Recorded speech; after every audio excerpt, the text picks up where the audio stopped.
Hello. So if you watched my first video, I talked a lot about how we lose the message because we hate the person saying it. Or we lose the message because it's coming from a source that we have lots of triggers around. And the message of my last video was stop focusing so much on where it's coming from or who's saying it and focus on the truth of it. And I totally summed up my last video very beautifully just now. And my video might be a lot more messy, but that is the ultimate message of the video. And the topic of this video is going to be about forgiveness. And I'm not even sure where to begin because there's been lots of thoughts around it. So I guess I'll just kind of begin with my journey on it.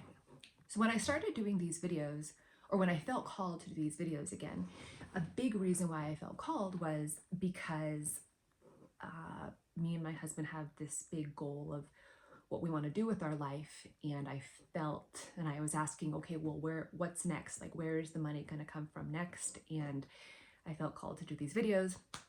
And then I'm a big believer in signs. I'm a big believer that the universe guides you.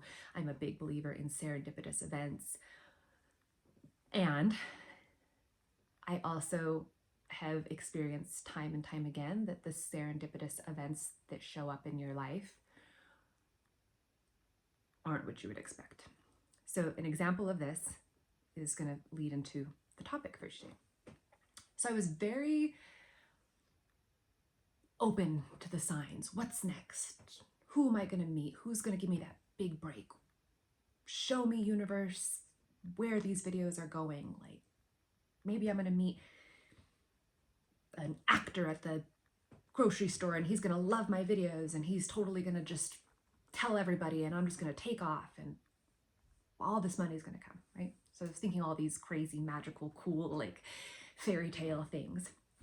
And what actually came was something very different. So on my father's side, there's a lot of emotion regarding my paternal grandparents. They were human.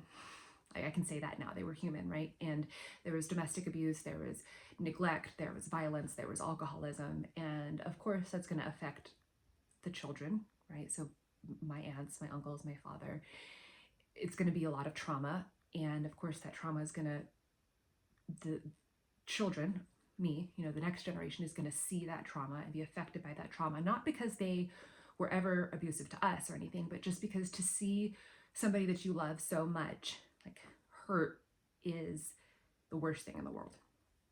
So anyways, so I'm not going to go any deeper into it, but my paternal grandparents, long story short, I feel caused a lot of pain and trauma, and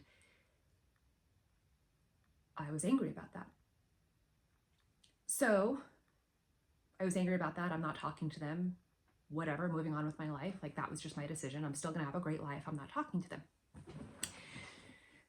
So I'm here asking God, universe, what's the next step for me to do these awesome videos and make all this money and blah, blah, blah, blah, blah.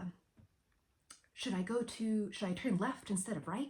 Because if I turn left, I'm going to get into a car accident and the person that I'm going to meet is going to be my big break. And that stuff happens. But what actually happened was I was led to, your first step is you need to forgive and make peace with your paternal grandparents. Oh, no, God, I don't want to do that. I was thinking of something cooler. I don't want to talk to those people. I don't want to forgive those people. Why would I forgive them? They haven't changed.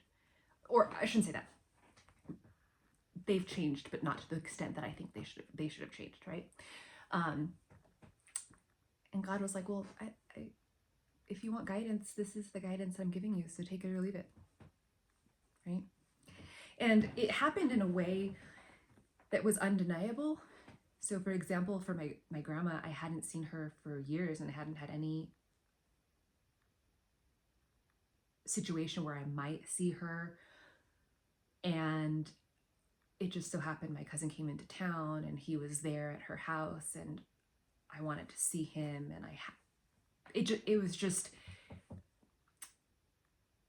it wasn't a coincidence.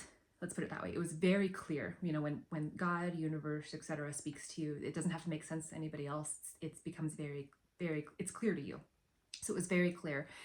And then my grandfather, I had kind of started the process of forgiveness before this, but it just wasn't there, right? And the universe was like, come back to it, come back to it. And when I first started the journey of forgiveness with my grandfather, I had this vision. I was like, oh, I'm being called to forgiveness. So this means that there's going to be something really magical that's going to happen. I'm going to go talk with him. I'm going to forgive him. I'm going to find peace. And then magically, everything's going to be great. And it wasn't. Then why the hell did I do this? Right? And it brings me back to A Course in Miracles, which I recommend you read. And A Course in Miracles talks a lot about like forgiveness is a pathway to miracles. But it also talks about consciously directed miracles are misguided. And so how does this apply in this situation? I was going to forgive with the intent of this is the miracle that's going to happen. We're all going to be this white picket fence family now, right? And that's not what happened. And it's because when you forgive, miracles happen, but not necessarily the ones you think are going to happen, right? So I'm still kind of trying to figure out like where the miracle is. And I shouldn't say that. By the end of this video, you'll kind of see where it is, but it's not going to be what you think it is, right? Miracles are natural progressions of forgiveness, and you can't decide what the miracle is going to look like, is basically what A Course in Miracles talks about in a couple of areas. So anyways, so there was that theme of forgiveness, and it wasn't, this is like a few months thing, right? So I'm still not quite there. I'm still not like, I know I need to do it, but I'm just not feeling it. Like, it's just not coming together, right? And I'm thinking of like these other people too, who like, I'm here talking about love and peace and joy, and I can literally name 5 people that I am like, F those people. Don't want to forgive them. I don't want to talk to them. I don't want them in my life. Anyways, I forgot where I was going with this. Oh, okay. So coming back, forgiveness isn't easy. I know that sounds like really cliche, but the reason why people don't do it is because it's not easy. Like, we imagine forgiveness to be like, I forgive you and then this person changes and we have this great relationship, but that's not what happens. And so we kind of are like, well, what's the point, right? And it reminds me of C.S. Lewis, The Great Divorce, which came to me a few times over this last week. And in it, he talks about the divorce between hell and heaven. And he talks about the people that are in hell and the people that are in heaven. And the example that stood out to me is this man, this very righteous man, who is in hell, and he takes a bus to heaven, and he sees a murderer in heaven. And he's like, what the fuck? Like, this guy did awful things. Like, he should not be in heaven. Like, he should be in hell, right? And the message is, the reason he's in heaven and you're in hell is because you are holding on to hate for that other person. By not forgiving, you are keeping yourself in hell. By sitting there and just thinking about all the ways you want this person to change, by all the ways that they were wrong for doing what they did, by all the ways where you just want justice. Like, you let the hell that they are, or the hell that they created, build in you. So all these years that I was having these hate towards these people, right? My logic was, they are awful people who did really hateful, awful things, and my way to get back at them is to do the exact same thing, to embody hate back. and that's going to make me feel better, and that's going to change them. And the only thing that it did is kept me in hell and turned me into exactly who I'm saying they are. And that is where forgiveness comes in.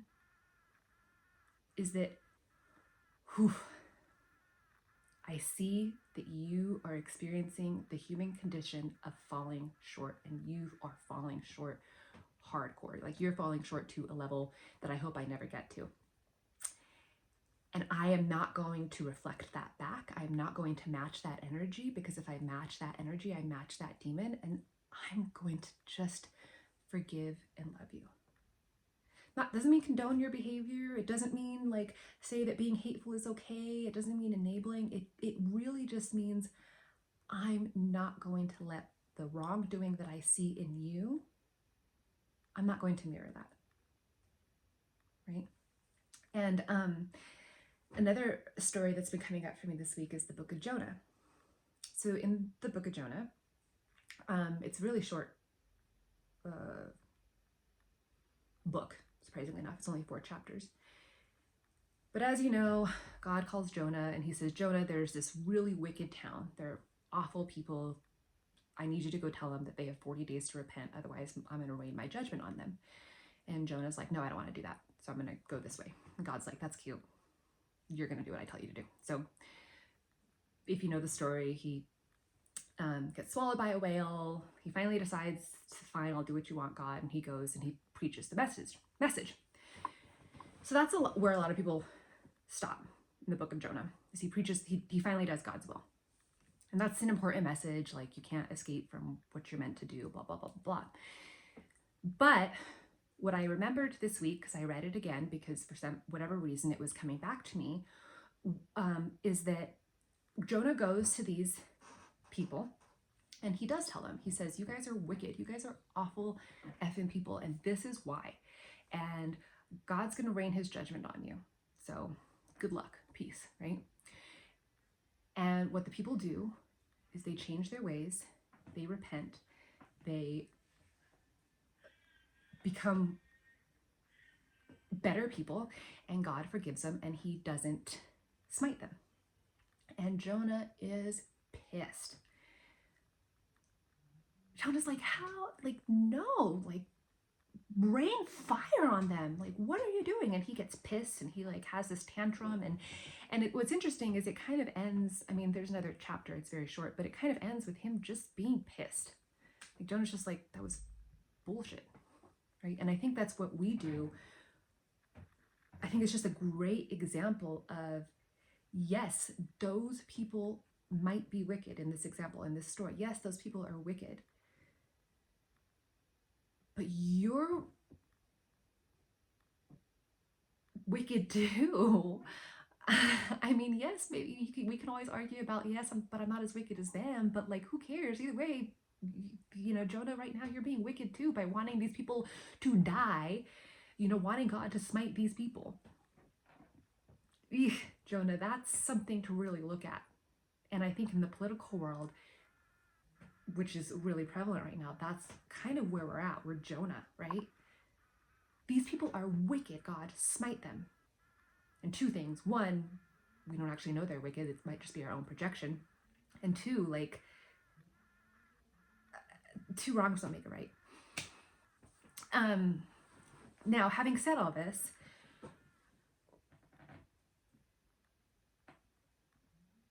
forgiveness frees us. It may not change the other person. Forgiveness really is a powerful, miraculous thing that will change your life, but not in the ways that you think it will. And I think it's important to honor both our divinity and our humanity. And what I mean by that is, yes, I understand this bigger picture of the importance of forgiveness. I understand this bigger picture of, if I perceive hate in somebody else, which, by the way, it might not even be in them, right? We're so quick to judge other people, but our judgment doesn't make it true, right? So I don't know where I was going with that. But I think it's because I should come back to that message of, just because we perceive hate in other people doesn't mean it's there. That's the first thing. And 2, once we perceive hate in another person, the answer isn't to hate them. Because if we think they are hell on earth by mirroring their hate, we also bring ourselves into hell on earth. So anyway, so going back, so I get this big message, I get the divine message, I get the forgiveness sets you free. Like, you can't control other people, but you can control the love that comes out of you. You can't control what other people do, but you can control how you react. I get that. I understand it's so important to forgive. And if one of those people who I don't want to forgive contacts me today, I will probably be like, F you. So you have to kind of like, again, have this balance between like your divinity and your humanity. And I'm going to use words right now, and people are going to get triggered, and you have to get over it.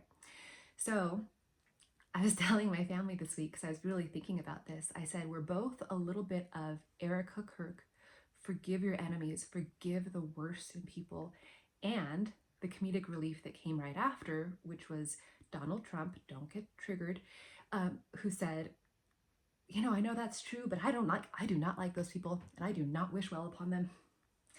And my husband laughed, because it was like, again, people are gonna, you know, have their triggers, but focus on the message, not the people. But it was just such a beautiful example of, here's the divine idea, and here's me being human trying to live that out.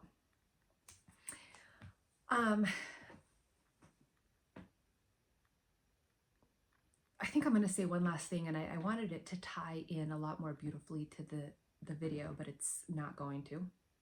Oh well. Another thing I've been thinking about a lot this week is Field of Dreams. So if you've never seen Field of Dreams, I'm probably aging myself, and you should watch it. But in it, there's this man, and he hears this voice, and it says, if you build it, he will come. And, you know, he hears it over and over again. And the main actor, who's Kevin Costner, is an example of all of us when we hear messages that we don't understand, which is, okay, that's awesome. Build what and who's going to come? And then the message just comes again. If you build it, he will come. Okay, awesome. Build what, homie? Like, can you give me a little more? So anyways, so in the video, or in the movie, obviously, he finally figures out what he needs to build. And a man comes, and it's this famous baseball player. So Kevin Costner's like, oh, well, that was the message, right? This famous baseball player came. But at the end, you know, it's almost wrapped up. And I'm actually going to get a little emotional now that I'm thinking about it. It's almost wrapped up. You know, the movie is almost over, and he's done what he was supposed to do. He built it. The guy who he thought was supposed to come comes. But then he hears the message again. If you build it, he will come. And he turns, and he goes to what he built, aka the baseball field. And the he that came was his father, who he had contentions with, who he was in a state of non-forgiveness with. And in the end, they reconcile, and the ultimate message of the movie is actually forgiveness. Now, the reason I bring this up is wherever you think you're being led might be the next step, but not the ultimate destination. So for me, if you've watched my videos, I was being led to do these videos. I was being led to bring a message, but the message was not what I expected, and the next step was not what I expected. So I did not expect the next step to be forgive your grandparents. I don't want to do that. Like, I wanted this cool, magical, like, law of attraction life. Like, I didn't want to deal with that, but that is what I was being called to. So how should I end this video, I guess is the question. And the answer is forgiveness is the answer is a couple things. One, forgiveness has become so cliche, like the word has become so cliche that it's lost its meaning, but we need to circle back to it and give it meaning again. The next message is that forgiveness is a daily habit, and forgiveness does not mean that the other person changes. It does not mean that the situation changes. It means that you change. It means that you don't embody the sin that you hate. You don't embody the sin that you're calling out. It also is a journey. So, like I said, I went and I was like, I'm going to forgive my grandfather. Ugh. I went to forgive him, and now for some reason I'm like even angrier than I was before. And then like I had to go back, and then I felt a little bit better, but then I felt a little bit worse. And then even to this day, like I'm not fully at that level of forgiveness. So it's not like a one-time, one and done thing. It's a constant like back and forth, a constant like, release that anger, release that thing that's keeping me in hell, right? Release that sin that I see in them, put it back on them, and not even put it back on them, right? Because we project too much, right? Just like put it back wherever it came from, just put it back.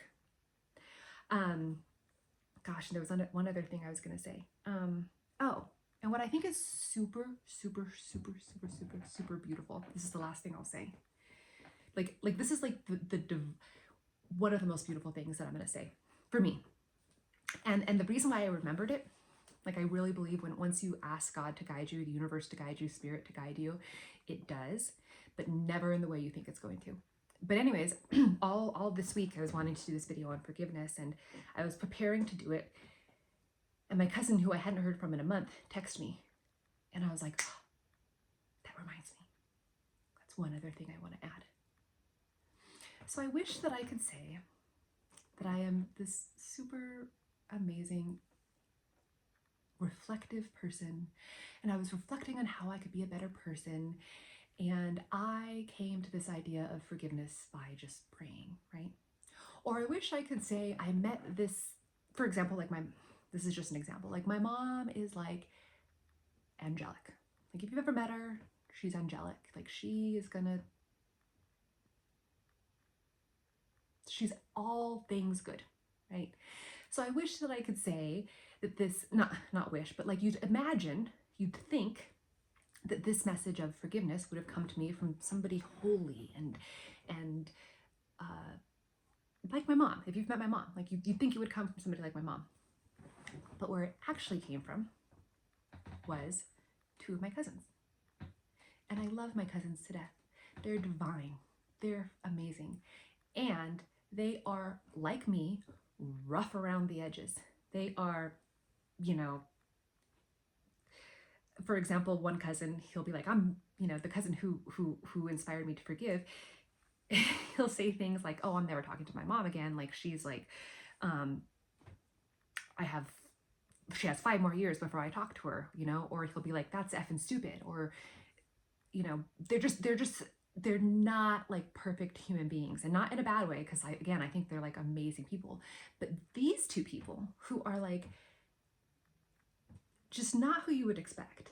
These two people are the people who said, hey, Noelle, you need to mend the relationship with your grandfather. You need to forgive. They didn't say like, you need to mend the relationship with your grandfather because he's your grandfather. They said you need to find forgiveness in your heart. So the one cousin said it about my grandfather, and then another cousin said it about my grandma. And I was like, this message is coming from you? Whoa. So I thought that was just really powerful. Like, we have this vision of messages coming from these divine, holy, biblical people, and they're gonna come from just day-to-day imperfect people. And if we're so focused on other people's imperfections, we're going to miss out on the perfect messages that are being channeled through them. Okay, that's it for today. Hope you have a good day. Thanks.